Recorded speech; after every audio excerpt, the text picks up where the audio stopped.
fans, bienvenidos a un nuevo video. Se ha publicado el primer adelanto de la serie Jag Seversen. El título en español aún como tal no está bien definido, pero la traducción significa algo así como ¿qué pasa si amas mucho? Va a estar protagonizada por Kerem Bürsin y Hafsanur Sanjak-Tutan, y más que publicarse el adelanto les cuento que ya tiene fecha de estreno. El jueves 6 de julio veremos el primer capítulo de esta serie tan esperada en pantalla, y en este video les voy a compartir la reseña de dicho adelanto.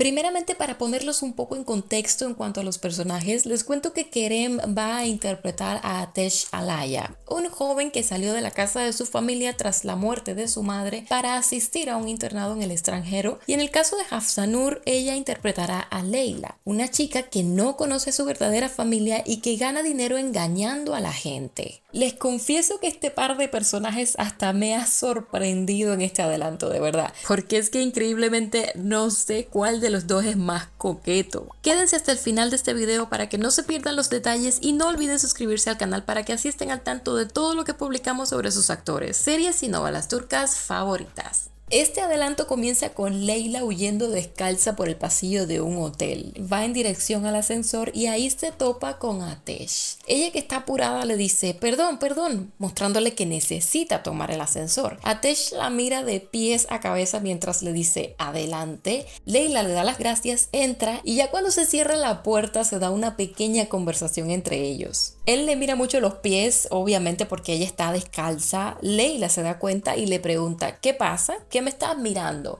Atesh, medio risueño, le dice ¿no fue un poco difícil huir así? Ambos se miran en ese momento y se escucha de fondo que Leila dice tampoco parece que estés dando un paseo, además no estoy huyendo de nadie. Ella le dice esto del paseo a Atesh porque, si nos fijamos bien, anda con todo el traje desarreglado. O sea, su imagen también da muchas cosas que pensar. Atesh se ríe y dice ok.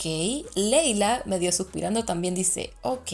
El chico la mira y le pregunta ¿me has imitado? Y bueno, ahí la cosa como que se calienta un poco porque Leila, que se nota que es una picarina, se le acerca para decirle sí y qué. Pero Atesh no se queda atrás y le dice me gustó. Luego de tentarse los dos en ese momento, Leila le dice solo ten cuidado porque estás jugando con fuego. Y Atesh, todo sonriente, le responde no te preocupes, nunca se sabe a quién quemará ese fuego. Ya en ese punto ambos se miran fijamente. Creo que si hubieran pasado un poquito más de tiempo en ese ascensor, otras cosas hubieran sucedido, pero bueno, no fue así. Ahí mismo se abre la puerta y resulta que afuera está la policía esperando a Leila. Hay un hombre que dice en ese momento señora Atesh. Él se ríe y la mira a ella porque realmente sí que estaba huyendo. Y eso es todo lo que nos muestran en este adelanto. Sinceramente creo que vamos a disfrutar esta serie y que nos va a dar bastante de qué hablar. En próximos videos les estaré comentando más sobre la trama, el elenco y otros detalles. Déjenme sus opiniones sobre este adelanto en los comentarios y porfa no olviden dar like si les ha gustado este video para que así apoyen al canal. Me despido de ustedes por ahora, pero nos vemos pronto en un próximo video.